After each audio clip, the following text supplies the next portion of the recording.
Om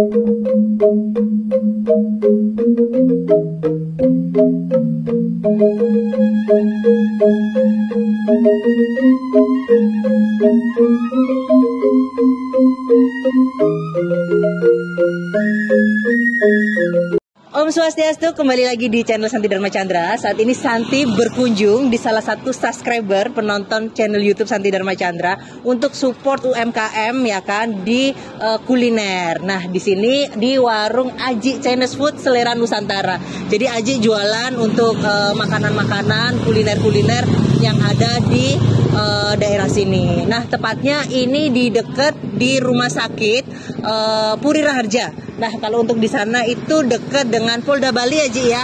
Apa Gadung ya, Jalan Gadung nomor 7. Nanti Santi kasih untuk alamatnya dan nomor telepon ya. Baiklah, kita support untuk UMKM yang ada di Denpasar ya. Oke, kita masuk ya. Nah, tepatnya ini di dalam sini. Baiklah, nanti Santi mau video makan-makan. Jangan kemana-mana, tetap di channel Santi Dharma Chandra. Baiklah, saat ini Santi mau kuliner. Tadi udah dimasakin sama ajinya. Ini ada fuyung hai ya. Ini ada fuyung hai. Okay. Terus ini ada apa Ji ini namanya? Sapo tahu. Sapo tahu. Ini Chinese food. Terus di sini juga ada ayam bakar madu sama sambelnya gitu. Baiklah, Santi tadi lapar banget soalnya kan dari mana? Dari Gianyar. Dari Gianyar kan di Desa Sidan perbatasan Bangli sama Gianyar situ. Terus langsung mengudara naik motor ke mana? Ke Denpasar ya Ji ya. Baiklah, kuliner dulu ini untuk ngaturin untuk wujud kita, syukur kita ya kan, agar kita selalu diberkati. Baiklah, Santi ngajeng dulu ya. Santi mau cobain ayam bakarnya. Udahlah pakai tangan aja lah ya, karena Santi terbiasa makan tangan. Nah, di sini di warungnya Aji ini juga menerima pesanan nasi bok nggak Ji? Nasi bok, price-nya bisa dari 20 sampai 25.000 atau sesuai dengan request untuk pesanannya. Nanti buat teman-teman kalau untuk di Bali di Denpasar kalau mau pesen nasi bok atau kuliner juga bisa di sini. Aji, di sini udah tersedia di GoFood nggak? Di GoFood sudah masuk. GoFood, GrabFood sama ShopeeFood nih. Udah nasi kotak ada spesial nasi gonde. Nasi gonde. Itu Itu udah kulinernya mantul.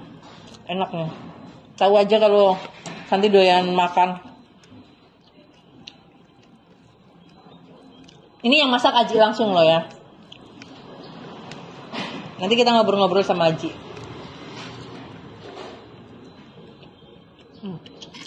Maaf jadi makannya Santi banyak. Nanti mau nyoba fuyung hai.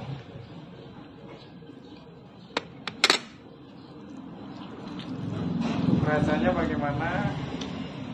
Rasanya mantul Ji. Sambelnya enak.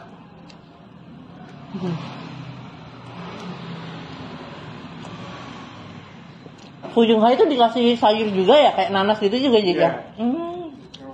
Sausnya harus pakai nanas. Oh gitu, berarti bukan telur biasa gitu nggak ya Ji ya? Maaf ya Santi kebiasaan makan nasi jinggo, jadi kalau makan enak ini banyak tanya. Sekarang mau nyobain sapo tahunya.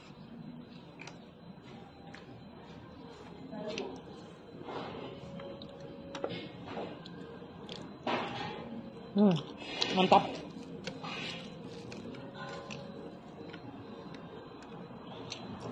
Kalau di Bali yang jadi ciri khas itu es gulanya yang gigi ya. Es gula. Dari tadi ngomong mulu jadi biar makan sambil minum.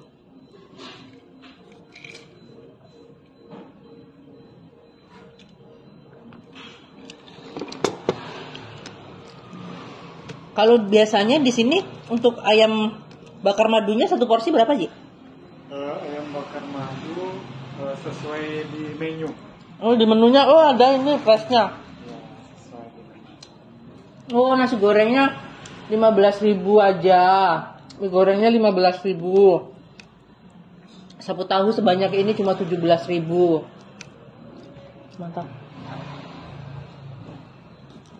Harga terjangkau. Harga terjangkau. Selain itu juga ada bakso juga ya, Ji ya? Ada bakso. Ada soto bakso. Oh, ada soto juga. Aduh, kalap guys. Nanti suka ayam bakar madunya. Asinnya pas, manisnya dapat.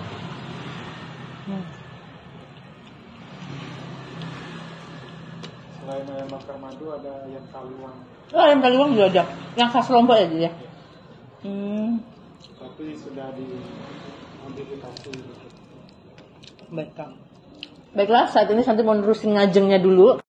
Nah, baiklah, saat ini Santi sudah bersama Aji, ownernya dari Aji Chinese Food untuk selera Nusantara. Swastiastu, Aji. Swastiastu. Baiklah, sebelumnya Santi kenal beliau dari YouTube ya. Ya. Jadi Aji yang menghubungi Santi seperti itu kan. Aji, Santi mau tanya nih, kan agak kepo ya Santi. Tahu YouTube-nya Santi itu dari mana sih, Ji? Ya, jadi dulu saya suka nonton media Hindu. Jadi media Hindu, YouTube-nya media Hindu. Nah, di sana dimintai keterangan tentang Dharmika. Dharmika, nggih. Ya, jadi saya lihat ada Santi menjelaskan. Nah, setelah itu sering jadi MC ya, reporter langsung. Reporter. Ya. Jadi dari itu tiba-tiba buka YouTube Santi Dharma Chandra. Akhirnya saya selalu buka juga, buka nonton dan menarik cerita apa yang konten yang dimasukkan itu menarik dan mengangkat tentang Hindu serta sulinggi. Siap. Itu makanya sering nonton jadinya. Aji sebelumnya dari mana, Aji? Bali mana nih? Kalau saya sih asli Karangasem. Oh, Karangasem. Orang tuanya Aji ini juga Ratu Pedandeng nggih, Ji nggih. Nggih. Tapi sekarang sudah sungkan. Sungkan ini kenapa? Sakit. Oh, sedang sakit. Sakit, jadi sudah lingsir tua, usia lanjut, umurnya udah 85. Oh gitu, semoga bisa tetap semangat. Beliau istirahat. Baiklah, kita doakan semoga tetap semangat, nanti bisa diberi kelancaran untuk aktivitasnya. Baiklah, Aji, ini kan untuk yang di warung Chinese food di Selera Nusantara ini, lokasinya di mana nih, Keci? Lokasinya tepatnya di Jalan Gadung nomor 7, timurnya Rumah Sakit Puri Raharja. Oh, Puri Raharja, Denpasar Utara nggih? Iya, Denpasar Utara berarti dekat dengan Polda Bali. Iya, kita sebelah timurnya Polda Bali. Oke. Jadi dari tempat kita ke Polda Bali paling sekitar 300 meter. 300 meter. Oke, baiklah seperti itu. Nah, buat teman-teman nanti kalau untuk order juga bisa via WhatsApp nggih? Via WhatsApp, via GrabFood, via GoFood, sama Shopee. Shopee Food juga ada. Jadi dicari aja di GoFood, Aji Chinese, itu juga Grab sama Shopee juga sama. Aji Chinese, passwordnya Aji Chinese, dan untuk di WhatsAppnya di 0877 7898 1654 ya, Ji ya. Oke, itu untuk nomor handphonenya. Baiklah, sebelumnya Suksma Ji sudah berkenan nonton Santi Dharma Chandra. Kameramennya ini Budayu langsung loh. Budayu Suksma nggih. Santi tadi nambah nasi buat dibungkus karena harus perjalanan ngeng ke sana ke sini biar tetap sehat. Oh, siap Budayu. Baiklah, terima kasih nggak Aji ya. Ditunggu kedatangannya lagi. Nggih. Semoga rezeki Aji lancar dan sehat selalu. Budayu juga tetap semangat. Baiklah, nanti Santi lanjut untuk diskusi dengan Sulingge beliau nanti di Griya. Santi lanjut ke Sesetan Denpasar Bali. Tetap semangat, jangan lupa subscribe. Om Swastiastu. Om Swastiastu. Astunggara, saat ini masih bersama Ratu Resing ya, Ratu. Baiklah, Ratu, sebelumnya terima kasih, nggak bosen-bosen Santi bertanya terus nih, mumpung di sini nih, Ratu. Ratu, ini kan di zaman media sosial banyak hal penyampaian ilmu agama Hindu untuk media sosial, tapi untuk Santi sebagai Dharmika 2 tahun ini kadang masih untuk menyampaikan ilmu agama di media sosial itu banyaknya seperti itu. Jadi kayak aduh jangan deh Santi nanti ini itu. Sedangkan maksudnya Ratu sebagai sulingge ya kan menyampaikan ke media sosial, apakah nggak takut viral atau bagaimana Ratu? Itu pandangannya Ratu bagaimana? Pertama saya berbicara masalah sulingge ya. Nggih. Artinya seorang wiku. Nggih. Nah, itu Sebentar Ratu, wiku napi? wiku itu adalah sulingge. Oh, wiku itu sulingge. Sulingge juga disebut wiku, Nggih. juga disebut sadaka. Sadaka. Nggih. Nah, itu. Nah, seorang sulingge itu memang diharuskan sebenarnya mengetahui, memiliki pengetahuan yang berhubungan dengan masyarakat, keumatan, keagamaan, itu kan, dan juga tentang filosofis. Nah, oleh sebab itu seorang sulingge itu harus mampu. Nah, itu di apa namanya? Memang diharuskan oleh apa yang disebut dengan sesananing seorang sulingge. Nah, pelan-pelan Ratu. Sesananing itu apa? Sesananing itu harus tatanan atau aturan-aturan seorang yang menjadi sulingge, menjadi seorang pendeta. Nah, oleh sebab itu orang yang disebut dengan sesananing sulingge itu mereka harus memiliki kapasitas secara knowledge juga semua dia harus tahu gitu. Karena di sana disebutkan sebagai seorang yang disebut dengan penadahan upadesa. Penadahan upadesa itu maksudnya bagaimana? Penadahan upadesa itu artinya adalah sebagai sandaran masyarakat, sebagai tempat masyarakat untuk mengadu, sebagai masyarakat tempat untuk bertanya, sebagai masyarakat untuk memohon doa, untuk memberikan pencerahan dan sebagainya. Nah, sebabnya apa pertanyaan tadi, apakah itu akan takut untuk menjadi viral? Ya itu, kenapa sih takut? Kalau viral dalam artian yang benar, apalagi itu dibutuhkan oleh masyarakat, sehingga masyarakat tahu yang betul itu. Nah, sehingga masyarakat tahu. Jadi bukan sok untuk diviralkan supaya terkenal, jangan itu. Jadi memberikan sesuatu dengan konsep-konsep yang benar, konsep-konsep yang mendidik, konsep-konsep yang mencerahkan masyarakat, itu adalah sangat diperlukan sebagai seorang sulingge. Karena itu tercantum dalam apa yang disebut dengan dalam konsep sesananing sulingge yang disebut dengan wiku sesana. Karena kebutuhan masyarakat kan nggak semua juga bisa akses ke gereja juga. Mungkin kan ada yang di luar Bali juga yang ketemu sulingge itu jarang gitu kan Ratu. Jadi peran media sosial itu memang bagaimana kita menyampaikan seperti itu kan. Kadang ada yang bilang gini kan, makanya pas waktu Santi ngonten Santi Dharma Chandra ini Ratu, dalam hati itu kan di Hindu itu banyak ilmunya. Tapi jujur ya masih jarang gitu loh Ratu untuk ilmu untuk disampaikan ke masyarakat juga masih jarang juga, makanya harus banyak disampaikan. Tapi apa ada yang maksudnya ilmu sakral yang nggak boleh disampaikan atau ada yang memang boleh disampaikan atau bagaimana itu konsepnya Ratu? Nah, memang ada ya konsep yang disebutkan Ayurveda, itu yang sakral, itu yang ada, tetapi kan tidak semua. Tapi kan ada hal-hal yang memang dibatasi untuk diberikan. Ya. Tetapi hal-hal yang bersifat umum, yang bersifat mendidik, yang bersifat memberikan pencerahan, yang bersifat untuk kedamaian dan sebagainya itu kan tidak disakralkan, tapi harus dibuka itu semuanya.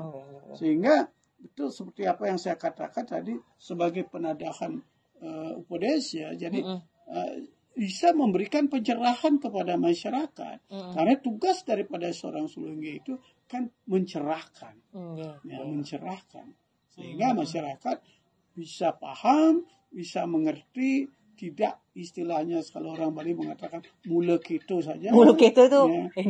Hindu yang nurut gitu aja gitu. Ya begitu ya, memang dari dulu begitu. Tidak, Oh. itu situasi, kondisi dan apa yang disebut dengan waktu itu kan tetap berubah. Oh, Jadi gitu. zaman juga tetap berubah. Kemudian situasi dan kondisi dalam agama pun juga berubah. Ubah dalam artian yang positif gitu. Ya, itu. Iya, Jadi iya. ini perlu dicerahkan, perlu disampaikan kepada masyarakat. Luar biasa baik. Jadi semangat Ratu. Memang Santi juga banyak belajar. Misal ini apa karena Santi bukan termasuk Hindu yang mulu keto, karena Santi orangnya kepo Ratu. Jadi masa sih kayak gini? Kenapa kok kayak gini? Kenapa kayak gini? Kan banyak bertanya. Kalau cuma dibilang ya emang udah dari dulu kayak gitu, Santi malah nggak bisa seperti itu kan Ratu. Memang itu dah. Kadang-kadang kesalahan kita, saya sering nyebutkan dalam saya pernah saya sampaikan, bahkan di wakil gubernur saya sampaikan dulu. Janganlah kita beragama tetangga. Beragama tetangga itu bagaimana Ratu? Beragama tetangga itu bukan agama lain ya, bukan. Bukan. Agama kita, tapi agama itu. Tapi tetangga, ya tetangga kita itu yang sering memberikan sesuatu informasi yang kadang-kadang yang tidak benar, itu kita benarkan. Misalnya apa? Ketika kita membuat upacara, ya kurang, misalnya tidak sama dengan yang lain, maka dia bilang ini kurang, itu kurang dan sebagainya. Kemudian sebenarnya orang memakai di sana pakai guling gitu misalnya. Padahal dalam ajaran Hindu itu dalam upacara harus semua guling dan sebagainya. Nah itu dia bilang, oh ini kurang guling, harus begini, itu kok itu kurang ini dan sebagainya. Nah, kalau ditanya kemudian mengapa pakai guling, mengapa pakai ini, pakai itu, dia tanya yang kata-kata yang berkata tadi, yang mencela tadi, lalu kita tanya, kemudian dia akan menjawab, katanya mulek itu, mulek itu. Ya. Emang udah kayak gitu dari dulu gitu kan, harus mau nggak mau harus nurut gitu kan. Gitu. Padahal kalau ditanya apa filsafatnya, apa fungsinya, mereka tidak tahu. Kok saya ditanya? Itu dia. Makanya pentingnya harus belajar filsafat artinya gitu. Kemudian kadang-kadang saya kan tidak punya duit, coba saya pinjam duitnya. Kalau untuk supaya bisa berisi guling atau yang lain itu. Lalu apa jawabnya? Saya aja tidak punya duit. Jadi tidak memberikan solusi, Ratu? Ya, tidak bisa memberikan. Karena mereka tidak konsepnya itulah. Kadang-kadang orang yang tidak mengerti, yang takut, terlalu takut kepada itu, maka dia ikut pada apa yang disampaikan oleh tetangganya itu, sehingga dia beragama tetangga. Oh, beragama tetangga, hanya ikut-ikutan gitu ya. Gengsi lagi kalau gengsi lagi kan gitu. Ini yang sebenarnya tidak harus dilakukan. Harus kita hilangkan konsep beragama tetangga. Oke, misalnya itu. Baiklah, luar biasa. Tapi misal nih kan ada juga sih, maksudnya kayak di media sosial sekarang itu melakukan penyampaian ilmu, tapi ilmunya itu maksudnya hanya untuk apa ya Ratu ya, pro kontra seperti itu kan, hanya untuk memancing keributan. Itu bagaimana menurut Ratu? Di dalam ajaran Hindu tidak boleh. Oh gitu. Tidak boleh. Ajaran Hindu akan memberikan konsep apa yang disebut dengan harus jujur, ya, harus jujur, kemudian dengan konsep yang ikhlas, ya, dengan kejujuran dan keikhlasan, sehingga akan tidak mendapatkan dosa. Nah, kalau kita melakukan sesuatu dengan omongan apapun juga, maka kalau kita sudah menyimpang, maka dosa akan timbul. Itulah sebabnya dalam Bait Trisandia terakhir kan mengatakan, maafkanlah dosa saya. Dosa dari pikiran saya. Ya, maafkan. Berpikir aja udah berdosa. Perbuatan lain, ya, perkataan, perbuatan, itu sudah dosa. Nah, oleh sebab itu, maka hal-hal yang seperti apa yang dibilang tadi itu, yang mengadu domba dan sebagainya, itu sebenarnya tidak ada dalam konsep agama. Dalam agama ini tidak ada.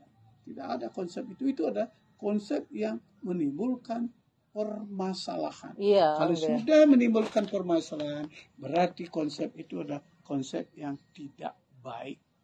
Ya, dari permasalahan yang jelek ya, permasalahan negatif.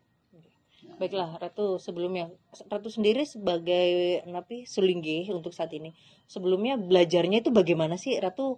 Dulu napi pas walakanya itu belajarnya dari ilmu mana, buku apa, atau seperti apa itu, Ratu? Bisa memahami sampai di titik ini gitu. Kebetulan saya itu adalah pertama, ya, saya memang senang karena dari kumpi ya. Kumpi itu apa? Kumpi buyut. Oh, kumpi itu buyut. Di atas buyut.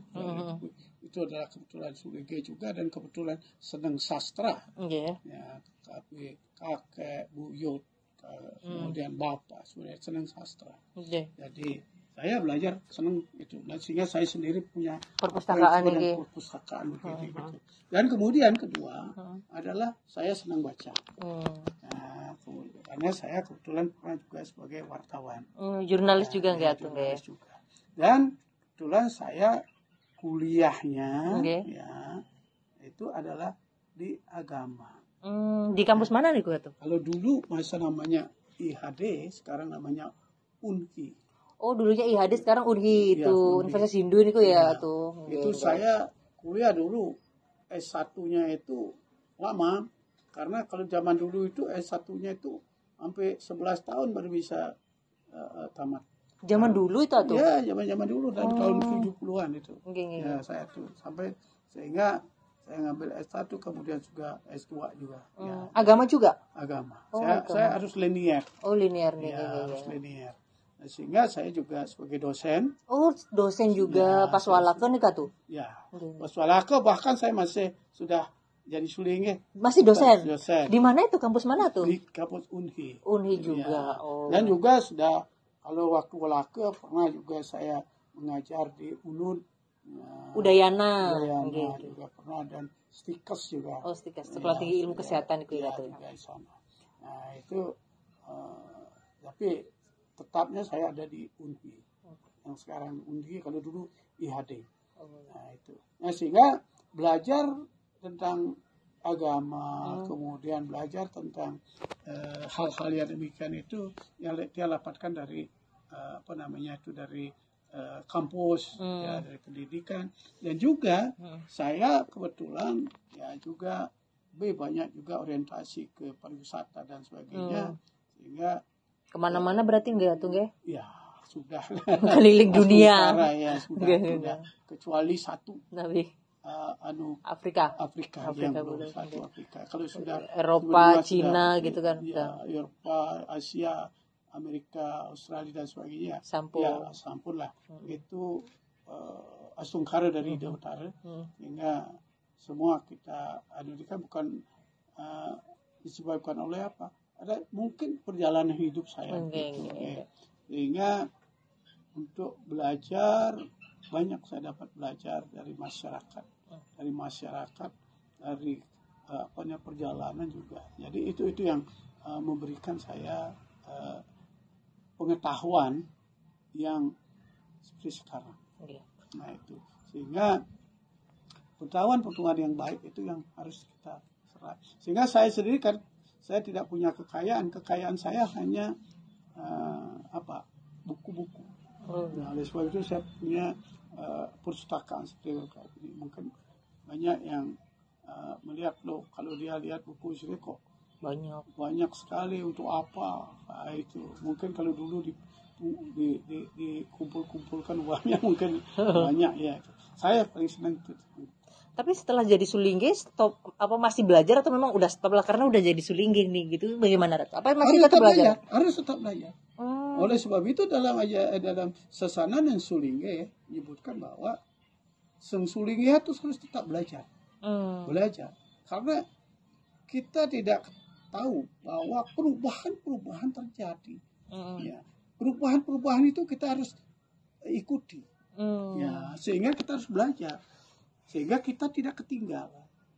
Ya, ini ketika kita tidak mau belajar, maka kita akan ketinggalan. Nah, ini sama seperti seorang guru, seorang dosen.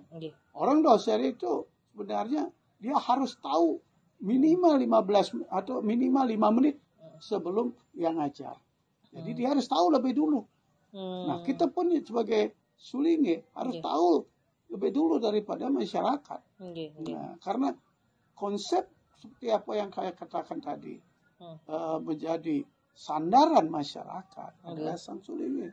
Ya.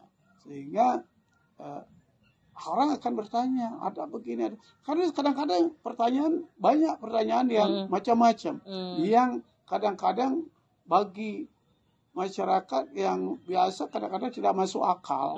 Nah, tetapi kita sebagai sulinge bagaimana? Kita harus juga memberikan solusi. Ya, sehingga kadang-kadang kalau dicari dalam konsep realitas yang kadang-kadang itu tidak ada gitu. Tapi kita harus bagaimana bisa menyikapi itu. Itu juga.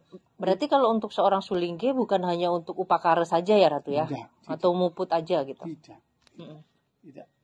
Ya, kalau seorang sulinge itu sebenarnya di dalam ajaran Siwa Sesano, dalam ajaran Aguron, kemudian ajaran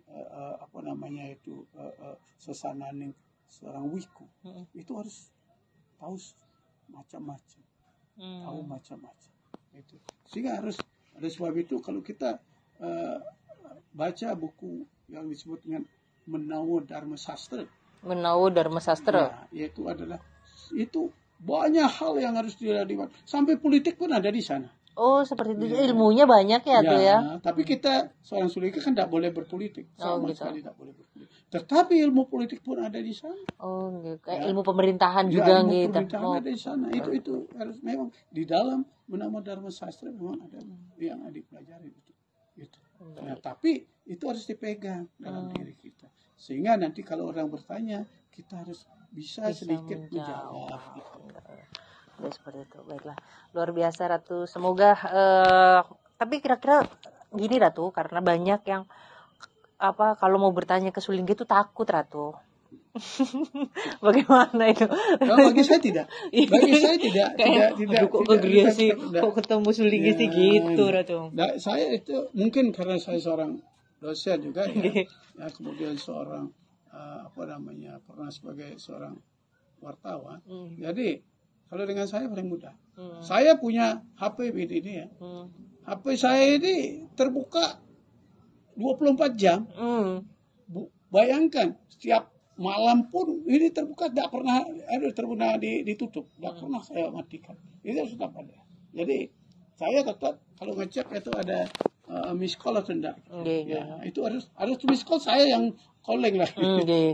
Karena mungkin kebiasaan saya dulu. Ya, saya sebagai orang lapangan dan sebagainya itu saya harus tahu. Saya harus ngeh kepada hal-hal itu. Nah, itu pun juga kadang-kadang saya sering juga apa yang disebut dengan terlambat gitu ya, terlambat. Tapi setidaknya saya harus tahu, mengerti kalau ada orang mau nelpon atau apa itu. Sehingga seperti apa yang ditanya tadi, apakah sukar? Sebenarnya untuk mencari sulinge itu tidak sukar. Tidak sukar. Tetapi dengan cara kembali kepada konsep kesopanan kan gitu ya. Ada lalu sulinge marah nanti itu ya sudah sulinge tak boleh. Sulinge itu nggak boleh marah ya itu ya? Boleh semua. Harus karena makanan pun juga karena yang lembut-lembut. Gitu. Lembut-lembut maksudnya gimana Ratu? Tidak boleh. Sebenarnya kalau dalam konsep kesulingan kan makan daging tidak ya diperkenankan. Harus kalau daging apa aja boleh gitu. Tidak boleh daging yang berkaki kan. Dari itu sudah diberikan. Jadi ada hal-hal yang lembut sehingga ketika kita makan yang lembut maka kita pun harus menjadi orang lembut gitu. Gitu. Karena itu makan pengaruh ke sikap kita ya Ratu. Iya. Terima kasih. Baiklah, terima kasih Ratu. Biar ini menambah rasa percaya diri kalau Santi ingin menampilkan sesuatu hal yang ada di agama Hindu Ratu. Terima kasih Santi sudah bisa belajar di Gria Buana Dharma Santi. Semoga ilmu dari Ratu bisa bermanfaat bagi umat sedharma. Jadi menghapus kesan bahwasanya aduh mau ketemu Sulingge takut nih, aduh grogi nih atau apa seperti itu. Ternyata bisa untuk diskusi nggak Ratu nggih seperti itu. Bisa. Bisa, Oleh kan? sebab itu saya punya yayasan atau posraman di situ. Yayasan Pasraman. Ya, Itu dalam naungi apa aja Ratu? Ya. Naungi apa aja? Maksudnya isinya apa aja nih dalam kegiatannya? Kegiatannya ada yang setiap hari Selasa Kamis adalah membuat Banten, Serati yang Banten. disebut Serati Banten. Kemudian Senin, Rabu, Jumat adalah ke Pemangkuan. Oh, ke Pamung. Jadi kayak ada kampus di sini gitu. Ada. Oh, gitu. Saya kebetulan punya kelas di sini Kelas, gitu. dengan bisa menampung 50 orang. Okay. Berarti ada kelas Serati Banten, ke Pemangkuan, terus apa lagi? Ada Sanskerta. Sanskerta itu gitu. Ya, Aksara Bali. Aksara Bali. Ya, itu juga ada. Oh, ada di sini. Untuk alamatnya ini di Jalan Raya Sesetan, Gang Gumuk Sari, C nomor 3. Oh, Sesetan. Sesetan dan Nama Pasar. Grianya Gria Buana Dharma Santi. Matur semua Ratu, terima kasih untuk ilmunya. Mohon ditutup dengan doa agar channel Santi Dharma Chandra bisa bermanfaat bagi umat sedharma. Mohon ditutup dengan doa Ratu.